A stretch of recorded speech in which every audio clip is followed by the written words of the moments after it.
Merhabalar, Gül'ün Mutfak Aşkı YouTube kanalına hoş geldiniz. Bugün kanalımda çok bilindik bir lezzetin içerisine bir tane kırmızı pancar ekleyerek kendi yorumumu katıp lezzetli bir tatlı tarifi hazırlayacağım. Bir tane kırmızı pancarın dış kabuğunu soyarak tarifin yapılışına başlıyorum. Kabuğunu soydum, sonrasında rendeliyorum. Hazırladığım tarif saray sarması. Ben bunu kırmızı pancarla hazırlayacağım. Az sonra detaylarını izleyeceksiniz ve göreceksiniz nasıl hazırladığımı. Pancarı rendeledim. Bir tava içerisine alıyorum. Pişireceğim pancarı. Tava içerisine tüm pancarı ekledikten sonra üzerine bir çay bardağı su ilavesi yapıp ocağa bırakıyorum. Pancar kısık ateşte ocağın küçük gözünde pişinceye dek ocakta kalacak. Ara ara kontrol edeceğim. Ben muhallebiyi hazırlayacağım bu aşamada. Tencere içerisine 1 su bardağı un, 1 su bardağı toz şeker ekledim. İkisini bir çırpıcı ile karıştırıyorum sütü eklemeden önce. Sonrasında içerisine 1 litre süt ilavesi yapıyorum. Topaklanmasın diye sürekli çırparak. Videonun başında da söyledim. Çok bilindik bir tarif. Kendi yorumumu katarak hazırladım. Umarım zevkle izler, tarifi de beğenirsiniz. 1 litre sütü tencere içerisine aldım. Pürüzsüz bir kıvam alıncaya dek iyice karıştırdım.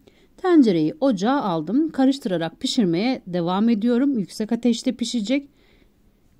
Tencere içerisindeki unun topaklanmaması gerekiyor. Tencerenin başından ayrılmadan pişinceye dek karıştırmanız lazım. Yavaş yavaş koyulmaya başladı. Koyulan muhallebinin içerisine 1 yemek kaşığı tereyağı ilave ediyorum. Tereyağı erininceye dek çırpmaya devam ediyorum. Bu aşamada ocağın altını kapattım. Kendi sıcaklığıyla tereyağı eridi. İçerisine 1 paket vanilya ilave ediyorum.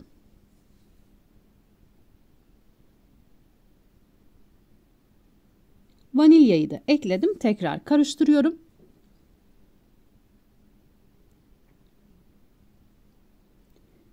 Muhallebisi gayet güzel oldu.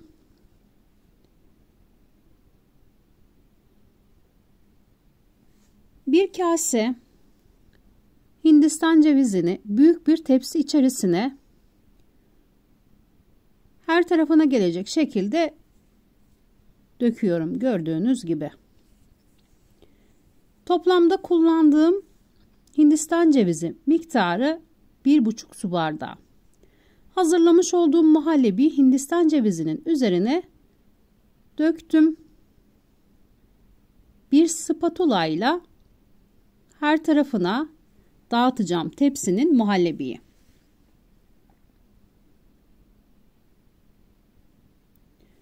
Sonrasında muhallebiyi düzelttikten sonra buzdolabına alacağım tepsiyi. Aslında bir gece beklemesi gerekiyor. Ben öğlenliğin hazırladım. Akşam çayına yedik. Bu yüzden ben gün içerisinde hazırlayıp attım buzdolabına. Buzdolabında muhallebi soğurken ben pancarın başına geçtim. İstediğim kıvamı aldı. Bu aşamada altını kapattım. İçindeki su hemen hemen çekti. Kısık ateşte ocağın küçük gözünde pişirdim. Blenderdan çekeceğim. İçindeki su, 1 çay bardağı su eklemiştim.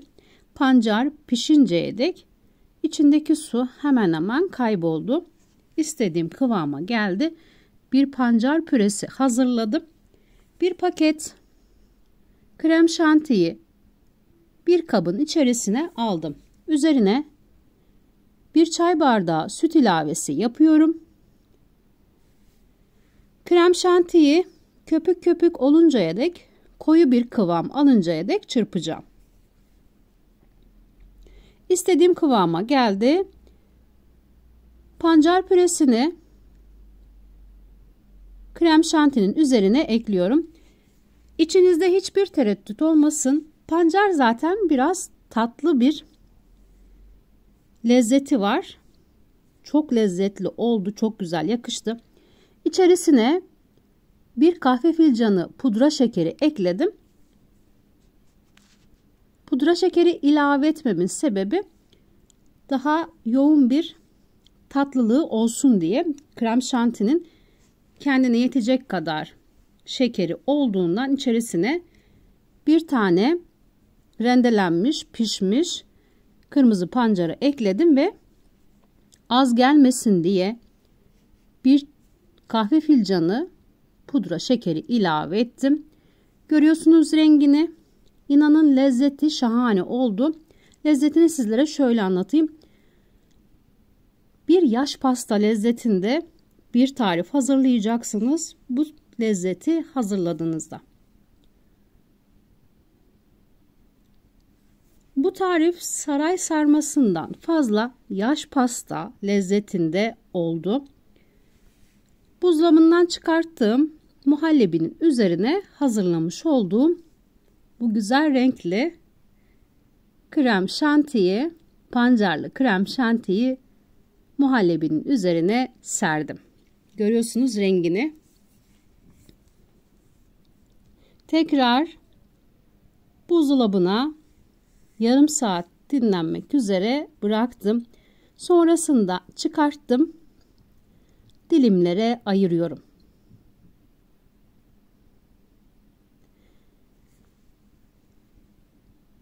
Tarifin görüntüsü nasılsa lezzeti de bir o kadar güzel oldu. Pancar bir tatlı içerisine nasıl olur diye düşünmeyin. Çok az bir miktarda bile olsa deneyin. Gerçekten çok beğeneceksiniz. Hiçbir şekilde pancarın lezzeti gelmiyor. Pişirdiğim için, sonrasında püre yaptığım için, krem şantinin içine kattığım zaman bir kahve fincanı da pudra şekeri eklediğim için hiçbir şekilde pancarın tadını almayacaksınız. Gıda boyası yerine ben pancarı ekledim. Görüyorsunuz renginin ne kadar güzel olduğunu. İstediğiniz büyüklükte dilimlere ayırabilirsiniz.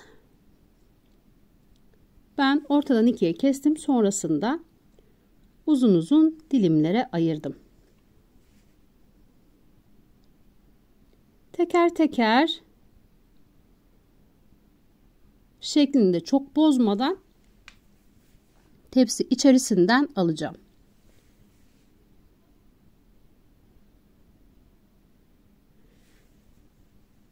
Bir gece bekletirseniz daha kolaylıkla tepsi içerisinden çıkartırsınız. Ben gün içerisinde yapıp aynı gün içerisinde hazırlayıp akşam çayın yanına ikram ettim.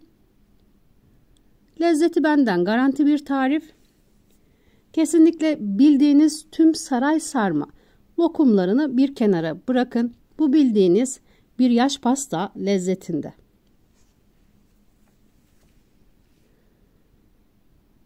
Tüm parçalara ayırdığım, dilimlediğim saray sarmalarını rulo şeklinde sarıyorum.